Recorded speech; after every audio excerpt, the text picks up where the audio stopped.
Tieši pateicoties drosmīgajam izmeklējošās žurnālistikas darbam, patiesības, kas citādi nekad netiktu atklātas, nonāk sabiedrības redzeslokā. Atklājumi nes sevī unikālu spēku, izgaismot slēpto un neizstāstīto, izaicinot pastāvošos stāstus un mainot sabiedrības uzskatus. 10. vieta. Pārtika ir pamata prasība, lai uzturētu jebkuru dzīvu būtni dzīvu. Pārtika ir dažādās formās un veidos. Audi paši ražo savu pārtiku, izmantojot fotosintēzi. Zālēdāji izdzīvo, ēdot lapas, augļus un ogas, savukārt plēsēji iegūst nepieciešamās uzturvielas, ēdot citus dzīvniekus. Cilvēki tomēr rīkojas pavisam citādi, pilnībā izslēdzot vienkāršības jēdzienu. Tā vietā, lai nodrošinātu produktus to sākotnējā veidā, pārtika iziet cauri vairākām rūpnīcām uzņēmumiem, kas negatīvi ietekmē vidi, un rezultātā tiek iegūts ar taukiem bagāts hamburgers un cukurots gāzēts dzēriens. Filmā Pārtikas korporācija Food Incorporated 2008. gada dokumentālā filmā pēta mūsdienu pārtikas industrijas aizkulises un lietas, ko nozare nestāsta saviem patērētājiem. Izmeklējošā žurnālistika, kas ir šīs informatīvās filmas pamatā, rada nopietnas bažas par gaļas ražošanu un kultūraugu audzēšanu. Plašā eksploatācija un neveselīgu ēšanas paradumu veicināšana, kas viss tiek slēpts aiz apzināti radīta plīvura ar valdības uzraudzības iestāžu piekrišanu.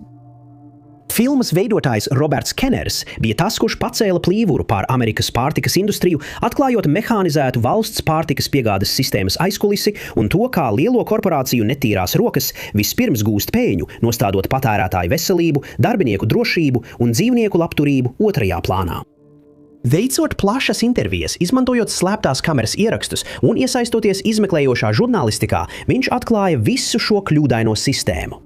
Šīs milzīgās organizācijas sadarbojas, lai patērētāji neuzzinātu, kā tiek ražota viņu pārtika, un tas viss sākas vaislas kūtīs un vistas kūtīs. Izmantojot slēptos ierakstus, Kenners atklāja, kā dzīvnieki tiek audzēti šauros apstākļos, bieži vien dzīvojot savos netīrumos. Tiem tiek dota nedabiska barība, kas veicina slimību rašanos, kas vēlāk ietekmē arī patērētājus.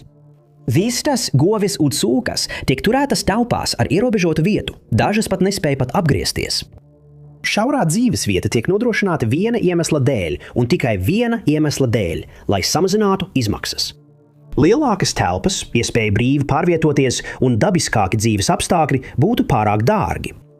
Tāpēc tā vietā agrobiznesa ignorē, ļaunprātīgi izmanto un piebaro lopus ar lētiem antibiotikumiem. Dzīvnieki nav vienīgie, kas tiek pakļauti sliktai izturēšanās. Darbiniekiem ir jāveic savi pienākumi neveselīgos apstākļos, pakļaujot sevi riskam saslimt ar lipīgām slimībām un nopietni saslimt. Filma parādīja, kā lauksaimniecības milži likumīgi iebiedē neatkarīgos zemniekus, iesūdzot viņus tiesā par patentētām sēklām. Lielās lauksaimniecības kompānijas būtībā nosaka, kā pārtika tiek audzēta un kā tā tiek ražota. Kenners arī atklāja, ka Amerikas pārtikas tirgus lielā mērā ignorēja pārtikas drošības noteikumus un sabiedrībai piegādāja nepietiekami pārbaudītu arvien vairāk ģenētiski modificētu pārtiku. Rāzots nedabiskos apstākļos, atstājot mums pret insekticīdiem izturīgas sojas pupu sēklas un vistas ar lielākām krūtīm. Kā tieši lēti ražotas pārtikas rezultāts, Amerikā ir novērota aptaukošanās un diabēta epidēmija un pieaugums E. coli infekciju gadījumos. Kennera dokumentālā filma atklāja, ka vēlreiz peļņa tiek likta augstāk par visu pārējo, tostarp veselību, un ka mēs kā patērētāji esam tikai blakus zaudējumi. Filmā Pārtika Inc. bija atklāsme par to, kā milzīgas korporācijas kontrolē globālo pārtikas piegādi un dod priekšroku maksimālai peļņai, nevis veselībai, drošībai un labklājībai. Noslēpums, ko agrobizness nekad nebūtu labprātīgi atzinusi. Numur 9. Pirms bankrota Enron korporācija darbojās netālu no Hjustonas, Teksasā, un nodarbināja vairāk nekā 20 000 darbinieku. Šīs uzņēmums bija liels elektroenerģijas un dabasgāzes uzņēmums, kas 2000. gadā ziņoja par vairāk nekā $100 miljārdu ieņēmumiem. Tas 6 gadus pēc kārtas tika atzīts par inovatīvāko uzņēmumu Amerikā. Bet tāpat kā lielākā daļa vadošo korporāciju un $1 miljārdu uzņēmumu, tieši skandalozas darbības to noturēja virs ūdens. Un 2001. gadā šis skandāls tika atklāts pasaulē. 2005. gadā tika izveidota dokumentālā filma Enron – Gudrākie puiši telpā. Amerikāņu dokumentālā filma, kas pēta 2001. gada Enron korporācijas sabrukumu. Analizējot krāpniecisku schēmu un atklājot Kalifornijas enerģijas manipulācijas. Tas Kalifornijas iedzīvotājiem katru dienu, kamēr šis uzņēmums darbojās, izmaksāja miljardiem dolāru. Filma atklāja, ka tikai 2 gadus pēc uzņēmuma dibināšanas sākās skandāls, kas aizsākās ar 2 tirgotājiem, kuri 1987. gadā sāka spekulēt naftas tirgos. Šīs likmes rezultējās ar pastāvīgu peļņu, kas šādai nozarei tās sākumposmā bija aizdomīga iezīme. Viens no tirgotājiem vēlāk atklāja, ka uzņēmums novirza naudu uz ārzonu kontiem, kas radīja aizdomas par nodokļu nemaksāšanu un naudas atmazgāšanu. Arī revidenti bija atklājuši pārkāpumus, taču dibinātājs Kennets Lejs uzstāja, lai viņi turpina pelnīt uzņēmumam miljonus. Dokumentālā filma iedziļinājās Jeffrija Skillinga pieņemšanā darbā un viņa saistībā ar tirgus vērtības uzskaiti. Skillings, būdams uzņēmuma izpilddirektors, saņēma federālo regulātoru atļauju uzskaitīt nākotnes peļņu no ilgtermiņa līgumiem tajā pašā dienā, kad līgums tika parakstīts, neatkarīgi no tā, kāda šī peļņa beigās izrādījās. Ja uzņēmums šajā darījumā cieta zaudējumus, tie vienkārši tika noslēpti. Enron slēpa miljardiem dolāru parādos un neveiksmīgos ieguldījumos, radot iespaidu, ka uzņēmums ir daudz pelnošāks un stabilāks. Šī iestāde arī veicināja rank and yank kultūru, ko ieviesa Skillings, izveidojot darbinieku pārskatīšanas komiteju. Darbiniekus katru gadu vērtēja šī komiteja, un gada beigās zemāk novērtētie 15% tika atlaisti. Šis nebija arī sliktākais no Enron slepenajiem pārkāpumiem. Enrons gudrākie puiši telpā atklāja, ka uzņēmums ne tikai guva peļņu no Kalifornijas enerģētikas krīzes, bet patiesībā bija tās cēlonis. Pateicoties 1997. gadā iegādātajam Portland General Electric, kas ražo un izplata elektroenerģiju, Enron spēja izmantot Kalifornijas deregulēto enerģijas tirgu. Izmantojot slepeni, ierakstītas lentes intervijās ar Enrona tirgotājiem, filmu veidotāji noskaidroja, ka, lai to panākt, viņa radīja viltotus enerģijas trūkumus. Tās bieži tika darīts, slēdzot elektrostacijas, aizbildinoties ar apkopi. Tas ļāva uzņēmumam manipulēt ar elektroenerģijas cenu. Krīze ilga no 2000 līdz 2001 gadam, izraisot elektroenerģijas cenu kāpumu līdz rekordaugstiem līmeņiem un izmaksājot patērētājiem aptuveni $40 miljardus. Dokumentālā filmā atklāja negaidītās saiknes starp Enron, tā dibinātāju un pat prezidenta Džordža A.V. Busha un viņa dēla Džordža V. Busha administrācijām. Enerģētikas uzņēmumam un administrācijām gadiem ilgi bija slepenas darīšanas, taču tieši enerģētikas krīzes laikā atklājās viņu iesaistes patiesais mērogs. Enron, gudrākie puiši telpā, norāda, ka šajā laikā Buša administrācijas bezdarbība varēja būt veids, kā sabotēt Kalifornijas gubernatoru Greju Deivisu, kuru uzskatīja par iespējamu Džordža V. Buša sāncensi 2004 gada vēlēšanās. Enerģētikas krīze bija viens no galvenajiem iemesliem Deivisa atsaukšanai 2003 gadā, kas izbeidza viņa politisko karjeru. Astrotais numurs. Kara migla. 11 mācības no Roberta S. Maknamaras dzīves. 2003 gada dokumentālā filma skatītājus iepazīstina ar bijušā ASV aizsardzības ministra Roberta Maknamaras dzīvi. Tieši viņš pārveidoja Pentagona darbību un spēlēja nozīmīgu lomu Vietnamas karā, tādējādi iegūstot šī kara arhitekta titulu. McNamara, kurš strādāja prezidentu Kennedyja un Johnsona vadībā, ieguva savu sliktu slavu, rupji kļūdaini vadot karu, kas kļuva par viņa mūža iekšējo cīņu. Tas ir Erola Morisa filmā Kara migla, kurā viņš pārdomā lēmumus, ko pieņēmis no Otrā pasaules kara līdz pat Vietnamai. Viņš arī izceļ šo lēmumu sekas un to, kā slēptās patiesības sāsināja nežēlīgu konfliktu. Dokumentālā filmā sastāv no arhīva materiāliem, 60. gadu ASV valdības sarunu ierakstiem un jaunām intervijām ar Maknamaru. Filma ir sadalīta 11 daļās, kuras Moris sauc par mācībām, kas iegūtas no viņa intervijām ar Maknamaru.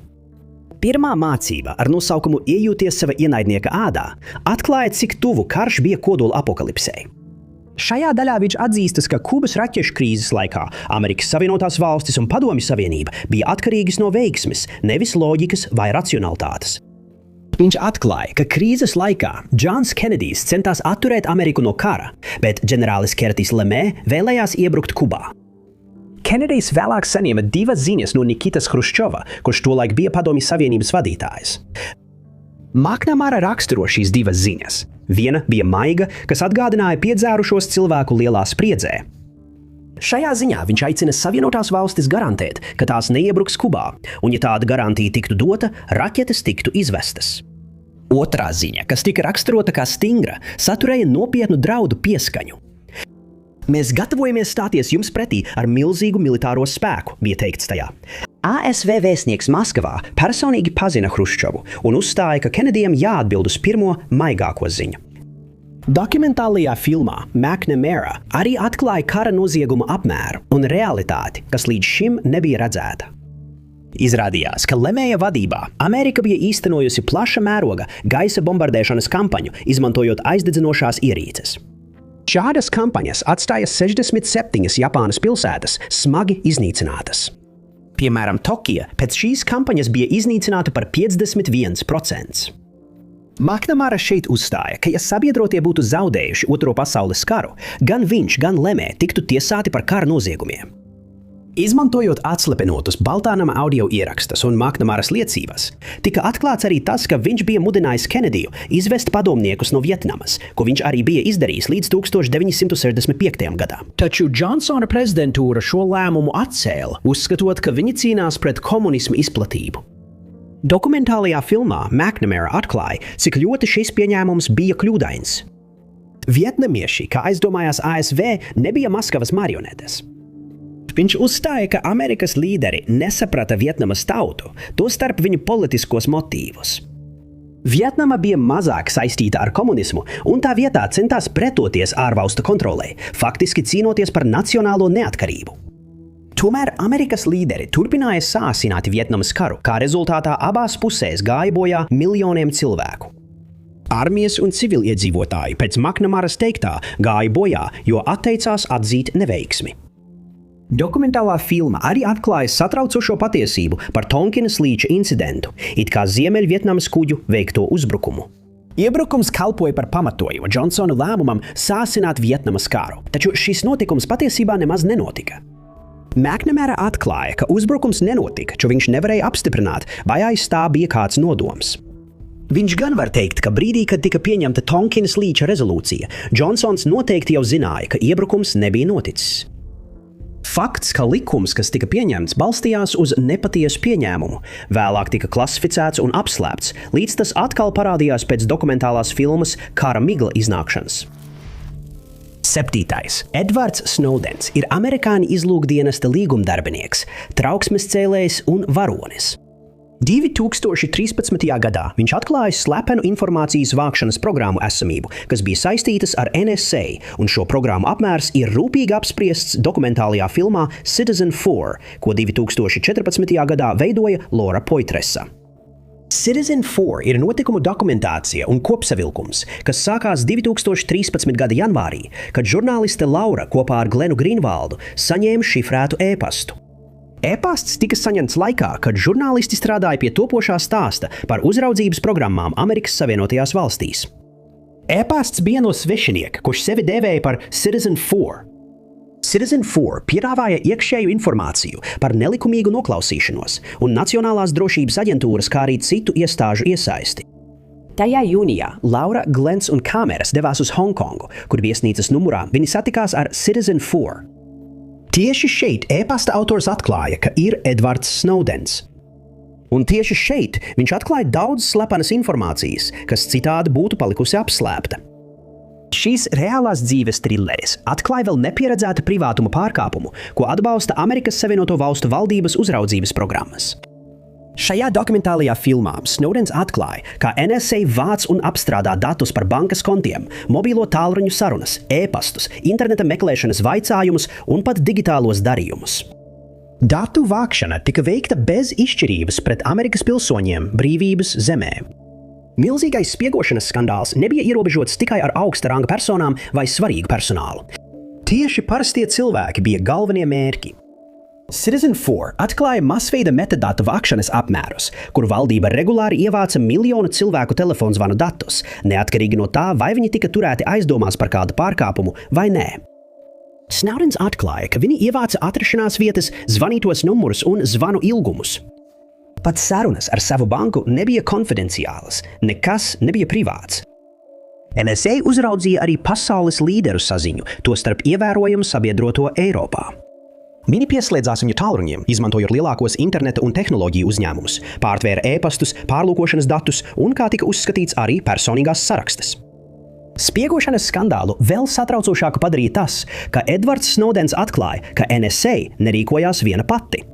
Lielākie interneta pakalpojumu sniedzēji un telekomunikāciju uzņēmumi aktīvi sadarbojās ar šīm aģentūrām un veicināja plaša mēroga datu vākšanu. Visa filmas gaitā Edvards Snowdens kļūst arvien paranoiskāks un cieš no miega trūkuma. ASV amatpersonas vēlāk noskaidroja viņu uzturēšanās vietu, tādējādi pakļaujot viņu lielākam riskam nekā jebkad agrāk. Viņam tika piešķirts pagaidu patvērums Krievijā uz 1 gadu. Glens Greenwalds atgriežas savās mājās Rio de Janeiro, kur viņš sāk publiski runāt par Amerikas Savienotajām valstīm un NSA programmu izmantošanu ārvalstu novērošanai. Filma noslēdzas ar pēdējo tikšanos starp Glenu Greenwaldu, Lauru Poitrasu un Edvardu Snowdenu. Šoreiz viņi atrodas Krievijā, kur trauksmes cēlējs uzturējās nepamanīts. Viņa apspriež jaunu informāciju par Amerikas izlūkošanas programmām, taču ir piesardzīgi un kritisku informāciju neizrunā skaļi, bet pieraksta to uz papīra lapijām. Dokumentālā filma noslēdzas ar to, ka Glens saplēš šos dokumentus, izveidojot papīra gabaliņu kaudzi un pēc tam to noņem no galda. Numur 6. 2013. gadā viens no atklājošākajiem dokumentālajiem raidījumiem nonāca televīzijas ekrānos, atklājot bieži vien nepamanītu iezīmi izklaides industrijā – eksploatāciju. Aiz dokumentālās filmas Blackfish stāvēja režisore Gabriela Kalpervede, kura centās atklāt sabiedrībai ļoti reālos šausmu apstākļus, ar kuriem dzīvnieki izklaides industrijā saskaras ikdienā. Filmas Blackfish gadījumā viņi pievērsās cienījamajam uzņēmumam SeaWorld, jūras dzīvnieku un dzīvnieku parku franšīzei, kurai šobrīd ASV darbojas 3 aktīvi parki. Lai gan SeaWorld patiešām glāb jūras dzīvniekus, rehabilitē tos un pēc tam izlaiž brīvībā, tas vienlaikus izmanto dzīvniekus, kuriem būtu jādzīvo savvaļā. Dažus dzīvniekus, kas dzīvo šajos parkos, nav iespējams atgriezt savvaļā, tāpēc SeaWorld tos izmanto peļņas nolūkos, piespiežot veikt trikus un piedalīties nedabiskās ciešās saskarsmēs ar apmeklētājiem. Neliela daļa šo radību bija arī savvaļā sagūstīti dzīvnieki. Tas nozīmē, viņi tika noķerti savvaļā un nogādāti iestādē, lai gan viņiem nebija nekādu savainojumu. Tagad tas ir kļuvis par nelikumīgu. Filma Blackfish koncentrējās uz vienu konkrētu, nebrīvē turētu dzīvnieku šajā industrijā – orku vārdā tilīkums, vienlaikus izceļot arī citu dzīvnieku ciešanas, ko viņi piedzīvo jūras izklaides industrijā. Šī orka, kā atklāja dokumentālā filmā, ir bijusi atbildīga par līdz pat 3 letāliem incidentiem parkā, uzsverot tiešās sekas, kas rodas turot savvaļas dzīvniekus nebrīvē. Tilīkums bija viens no savvaļā sagūstītajiem dzīvniekiem, kurš nonāca SeaWorld bez traumām. Viņš tika iemests baseinā, kas pat ne tuvu nebija tik liels, cik šiem dzīvniekiem nepieciešams, un viņam nācās saskarties ar citu nebrīvē turēto orku uzmākšanos. Gabrielas filma atklāja psiholoģisko traumu, kas tiek nodarīta orkām nebrīvē, kā rezultātā rodas agresija, kāda tika novērota tilīkuma gadījumā. Tā arī atklāja sistemātisku nolaidību, neticami bīstamus darba apstākļus un apzinātu korporatīvu maldināšanu jūras izklaides industrijā. Atklātā maldināšana ietvēra izdomāto apgalvojumu, ko izplatīja SeaWorld, ka nebrīvē turētas orkas dzīvo ilgāk nekā savvaļā, kas ir meli, kurus viņi izmantoja, lai manipulētu ar skatītājiem, uzstājot, ka viņi dara dzīvniekiem labu. Dokumentālā filma arī atklāja apzināti maldinošo informāciju, ko SeaWorld izplatīja par sagāstajām un noliektajām muguras spurām, kas novērojamas nebrīvē turētām orkām. SeaWorld aktīvi maldināja savus apmeklētājus, uzstājot, ka spura ir ģenētiska īpašība un ka savvaļas orkas cieš no noliektas muguras spuras biežāk nekā nebrīvē turētās. Taču tā nebija patiesība. Filma noskaidroja, ka noliektā spura ir tiešas nebrīves, īpaši stresa sekas. Spurās sabrukums novērojams 100% nebrīvē turēta pieauguša tēviņa orku, bet mazāk nekā 1% savvaļas orku. Filmas rezultātā SeaWorld reputācija tika nopietni sabojāta. Uzņēmumam tika izdarīts milzīgs sabiedrības spiediens, kas izraisīja būtiskas pārmaiņas un veiksmīgi izbeidza orku vairošanas programmu. Tas arī noveda pie tā, ka šāmu cirka šovs tika aizstāts ar izglītojošākām prezentācijām, kas nodrošināja treneru drošību un novērsa nepieciešamību viņiem ieiet ūdenī kopā ar orkām. 5. numurs. NSA nebija vienīgā aģentūra, kas veica masveida uzraudzību valstī. 2010. gadu sākumā miljoniem Facebook lietotāju personīgie dati tika nelikumīgi savākti Britu konsultāciju uzņēmuma Cambridge Analytica darbības rezultātā. Datu vākšana bez lietotāju piekrišanas tika veikta politiski mērķētas reklāmas kampaņas nolūkos. Dokumentālā filma Lielā uzlaušana – The Great Hack, kas iznāca 2019. gadā, cenšas atklāt šo skandalozo notikumu un slepenās saiknes starp sociālajiem tīkliem un reklāmdevējiem. Dokumentālā filma izgaismoja lielo datu ekonomikas tumšo pusi, kas ir sociālo tīklu pamatā. Lielā uzlaušana pēta, kā viens uzņēmums ļaunprātīgi izmantoja miljonu cilvēku personīgos Facebook datus, lai mikromērķētu civiliedzīvotājus un svārstīgos vēlētājus ASV vēlēšanās. Filma sākas ar attēlu, kur Britānija kaizere sarkanā parūkā apmeklē Burning Man festivālu. Par vizuālajiem kadriem skan viņas liecība Lielbritānijas apakšpalātas īpašajā komitejā. Tā attiecas uz viņas darba devēja Cambridge Analytica nepamatotajām praksēm. Kontrasts starp audio un vizuālo materiālu atspoguļo saikni starp kontrkultūru un mūsdienu kultūru. Kaizere tika atrasta, pateicoties filmu veidotājiem, un pēc pārliecināšanas viņi nolēma atklāt patiesību par sava darba devēja slepenajām darbībām. Ar mapīti, kas pilna ar dokumentiem no viņas personīgā Cambridge Analytica arhīva, viņi izskaidro efektīvo mikromērķēšanas metodi, ar kuru tika uzrunāti nenojaušoši pilsoņi, kurus viņi sauca par pārliecināmajiem. Izmantojot lietotni ar nosaukumu This is your digital life, uzņēmums spēja noteikt personības, politiskos uzskatus, simpātijas un antipātijas, lai sociālo mediju lietotājiem piedāvātu ļoti personalizētas un uz bailēm balstītas politiskās reklāmas, kas efektīvi ietekmētu skatītāju domas. Vai nu tas apslāpētu viņu motivāciju balsot, vai arī mudinātu viņus balsot par vēlamo pusi. Šajā gadījumā Cambridge Analytica ieguva 87 miljonu Facebook profilu datus un izmantoja tos, lai sniegtu analītisku atbalstu 2016. gada prezidenta vēlēšanu kampaņās Teda Krūza un Donalda Trumpa labā. Dokumentālā filma Lielā uzlaušana ar keizares palīdzību atklāja privātuma pārkāpumu, ko veikuši uzticami tīkli. Un kā lietotāju dati tiek izmantoti kā ierocis psiholoģiskajā karā, lai mainītu cilvēku uzvedību. Politikas vārdā? 4. vietā. Gadsimta noziegums bija divdaļīga dokumentālā filma, ko sarakstīja, producēja un režisēja Aleks Gibnijs, kas atklāja gadsimta negaidītāko noslēpumu, kas slēpjas opioīdu epidēmijā un farmācijas industrijā. Tā izceļ, ka lielās farmācijas kompānijas bezkaunīgi un neatlaidīgi iejaucās atkarību izraisošo vielu tirgū un izvēlējās vienu, ko pastāvīgi uzspiest sabiedrībai, izraisot lielu epidēmiju Amerikas Savienotajās valstīs. Gadsimta noziegums analizē šo netīro darbošanos, kā arī korumpēto medicīnas speciālistu un līdzvainīgo likumdevēju lomu, kuri katrs bija būtiski iesaistīti opioīdu un fentanila epidēmiju izveidē. Dokumentālās filmas pirmajā daļā skatītāji iepazīstas ar Purdue Pharma un tās īpašniekiem Sakleru ģimeni. Tajā tiek atklāts, kā viņi sadarbojās ar pārtikas un zāļu pārvaldes amatpersonu Kērtisu Raitu IV. Kopā viņi panāca, ka viela OxyContin tika apstiprināta plašai lietošanai. Oxy ir spēcīgas iedarbības opioīdu pretsāpju medikaments ar aktīvo vielu oksikodonu, kas pieder pie narkotisko vielu klases. Šī medikamenta spēja bloķēt sāpju signālus, tieši ietekmējot centrālo nervu sistēmu, rada lielu atkarības, pieraduma un pārmērīgas lietošanas risku. Purdue Pharma un Sakleru ģimene tieši vainoja opioīdu lietotājus par medikamenta ļaunprātīgu izmantošanu, kamēr dokumentālā filma vainu pārliek uz pašiem ražotājiem un tirgotājiem. Tā kā viela bija tik atkarība izraisoša, farmācijas uzņēmumi guva peļņu. FDA amatpersona Kērtis Raits, kurš bija tas, kas uzrakstīja sākotnējo apstiprinājumu opioīdam, pameta savu darbu tikai gadu pēc tā apstiprināšanas un sāka strādāt Purdue, jo viņiem piedāvāja pēkšņi ļoti augstu algu. Filma detalizēti atklāja, kā uzņēmums agresīvi tirgoja ļoti atkarību izraisošu narkotiku, kā drošu, neskatoties uz iekšējiem pētījumiem, kas liecināja par pretējo. Viņi apzināti tirgoja produktu, kas izraisīja krīzi, un atkal peļņa bija šīs operācijas galvenais virzītājspēks. Dokumentālās filmas otrajā daļā skatītāji tika ierauti fentanila masveida tirgošanā, vēl vienā spēcīgā sintētiskā opioīdā, kas sākotnēji tika izstrādāts, lai mazinātu stipras sāpes vēža pacientiem. Tas ir 50 reizes spēcīgāks par heroīnu un 100 reizes spēcīgāks par morfīnu. Tas ir arī ļoti atkarību izraisošs un tik spēcīgs, ka pat neliels daudzums var izrādīties nāvējošs. Šajā dokumentālās filmas brīdī opioīdu krīze jau bija atbildīga par 40 nāves gadījumiem dienā.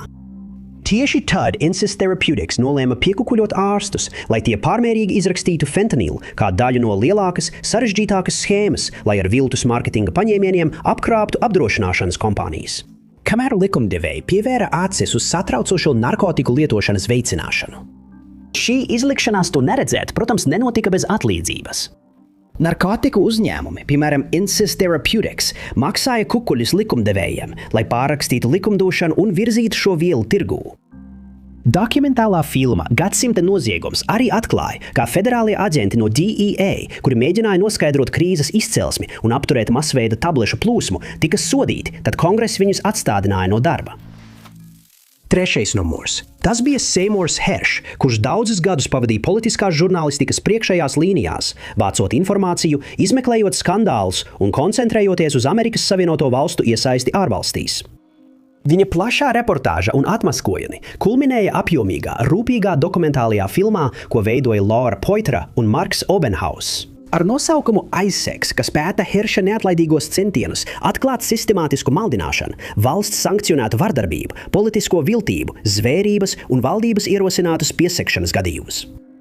Viņa darbība aptvēra laika posmu no Vietnamas kara līdz Irākai.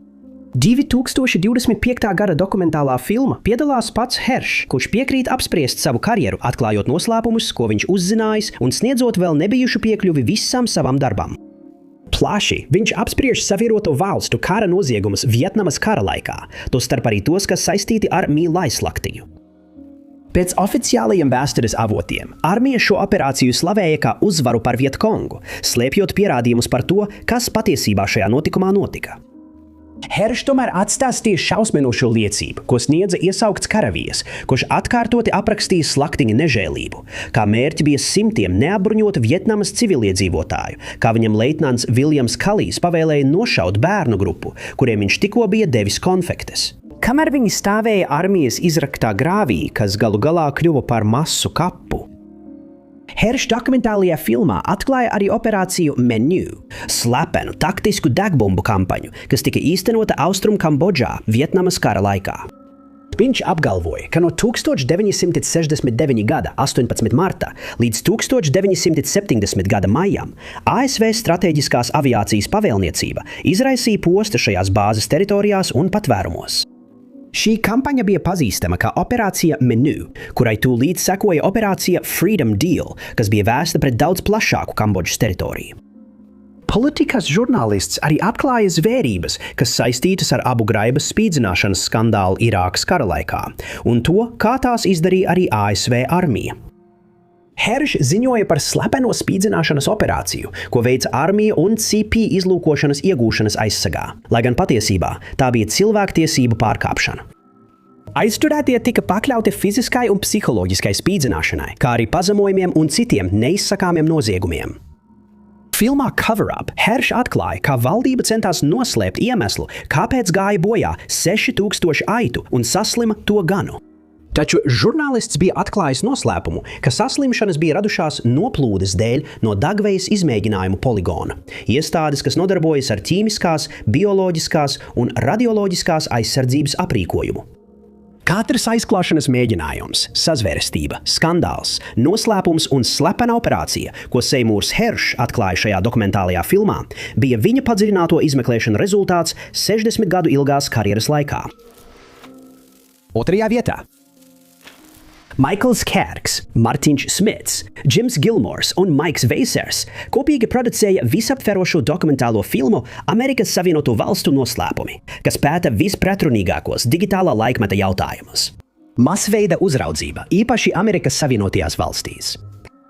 Šī dokumentālā filma ne tikai koncentrējās uz Edvarda Snowdena atklāsmēm, bet arī uz Nacionālās drošības aģentūras saiknēm ar citām kompānijām, izmantojot piespiedu pakļaušanos, brīvprātīgu sadarbību un dziļi iesakņotu komerciālu integrāciju. Dokumentālā filma sastāv no intervijām ar Snowdenu, lielā mērā balstoties uz viņa atklāsmēm, bet tāpat iedziļinās nopludinātajos dokumentos un izmeklēšanas ziņojumos, kas atklāja, kā vairākas dažādas izlūkošanas aģentūras vāca Amerikas Savienoto Valstu civiliedzīvotāju personīgos datus, viņiem nezinot par šo kampaņu. Un kā aģentūras ieguva šādu izlūkinformāciju, eksploatējot globālos komunikāciju tīklus un tehnoloģiju uzņēmumus? Lielākais noslēpums, ko šī dokumentālā filma atklāja, ir novērošanas programmu apmērs pirms Snowdena nopludinātās informācijas. Amerikas Savienoto Valstu noslēpumi atklāja, kā NSA sadarbojās ar Silīcija ieleju, kas ir globāls tehnoloģija centrs. Attiecības attīstījās pēc satraucošajiem 2001. gada notikumiem, kas izraisīja novērošanas apjoma pieaugumu, un amerikāņiem tika likts noticēt, ka tā ir vērsta tikai uz drošības draudiem, nevis uz visu sabiedrību kopumā. Filma atklāja, ka izmantojot tādas programmas kā Prism, NSA ieguva tiešu piekļuvi personīgajiem datiem Google, Microsoft, Facebook, Apple un AOL kontos. Saskaņā ar šādām programmām valdība slepeni vāca un glabāja saziņas datus, tostarp tiešraides video. Aģentūra arī veica datu plūsmas pārtveršanu tīkla maģistrālēs, pārtverot interneta datu plūsmu ar lielāko telekomunikāciju uzņēmumu sadarbību. AT&T, kā atklāja dokumentālā filma, sadarbojās ar NSA un sniedza viņiem klientu datus. Slēptas telpas datacentros un specializēts novērošanas aprīkojums veicināja nepieredzētu iejaukšanās līmeni interneta datplūsmā. Atklājums parādīja, kā slepenās tiesas un klasificētās juridiskās interpretācijas ļāva NSA turpināt darboties slepenībā, nekad neinformējot sabiedrību par tās slepeno misiju. Un tas uzsver, ar ko saskaras trauksmes cēlāji, atklājot slepenu informāciju sabiedrībai. Pirmais. 2013. gadā Džons Lundbergs, Marks Pilkingtons, Rolands Dennings un Kipros Kipriānu pabeidza atmaskojošo darbu Mirage Man, kas iedziļinās sazvērestībā. Šī NLO folklora bija balstīta uz Amerikas Savienoto Valstu militāro izdomājumu, cenšoties novērst sabiedrības uzmanību no slepenajiem projektiem, kas tika īstenoti. Mirage Man pēta visdīvaināko krustpunktu starp valdības slepenību un NLO kultūru, kur sabiedrībai sniegtā informācija iespējams nebija patiesa. Dokumentālā filma pēta, kā daudzi no slavenajiem NLO stāstiem patiesībā nebija sastapšanās ar cikplanētiešiem, un tie nemaz nebija dīvaini vai fantastiski. Tā vietā izrādās, ka daudzi no šiem dokumentiem vienkārši tika izdomāti. Filma balstās uz atsevišķu valdības amatpersonu un militāru personu intervijām un liecībām, tostarp bijušā ASV gaisa spēku īpašo izmeklēšanu biroja īpašā aģenta Richarda C. Dotija liecībām. Sarunās un dziļāk aplūkojot liecinieku stāstīto, Mirāžas vīri atklāja, kā dezinformācija tika izmantota kā ierocis pret sabiedrību augstā kara laikā un pat pēc tam. Tieši šajā laikā militāristi veica slepenas operācijas, tostarp slepenu lidaparātu izmēģinājumus slepenās militārajās bāzēs. Sakarā ar šo vietas slepenību sabiedrība uzreiz tika piesaistīta šādām aizliegtām teritorijām. Un saskaņā ar dokumentālo filmu valdībai bija nepieciešams veids, kā novērst sabiedrības uzmanību, lai testi un eksperimenti varētu turpināties nepamanīti. Dīvaini lidaparāta novērojumi padarīja NLO un citplanētiešu stāstu ievērojami ticamāku. Viņa plāns bija nostrādājis. Militārie spēki varēja turpināt savas operācijas, kamēr entuziasti un sazvērestības teorija piekritēji tikās tūšās vietās, lai apspriestu cikplanētiešu ierašanos. Skeptiķi arī tika novērsti ar ticīgo izteiktajām dīvainajām pretenzijām. Neviens neskatījās uz militārajiem spēkiem. Citplanētiešu mīts kļuva par ērtu aizsegu. Šajā dokumentālajā filmā Richards Dotijs apstiprina aizdomas, apgalvojot, ka viņš bija viens no izlūkdienesta darbiniekiem, kas piedalījās dezinformācijas kampaņā, kas bija vērsta pret NLO pētniekiem, ekspertiem un entuziastiem. Viņš norādīja, ka viltoti dokumenti, stāsti un inscenēti notikumi tika izplatīti caur teorētiķiem un izmeklētājiem, nodrošinot slepenas informācijas noplūdes, kas novērstu sabiedrības uzmanību. Liels paldies jums visiem par skatīšanos! Ja jums patika šis video, noteikti nospiediet patīk pogu. Tāpat neaizmirstiet abonēt un nospiest zvaniņu, lai vienmēr būtu informēti par visiem mūsu turpmākajiem video. Bet mans vārds ir Top 5 Unknowns, un es tiksimies ar jums nākamajā video.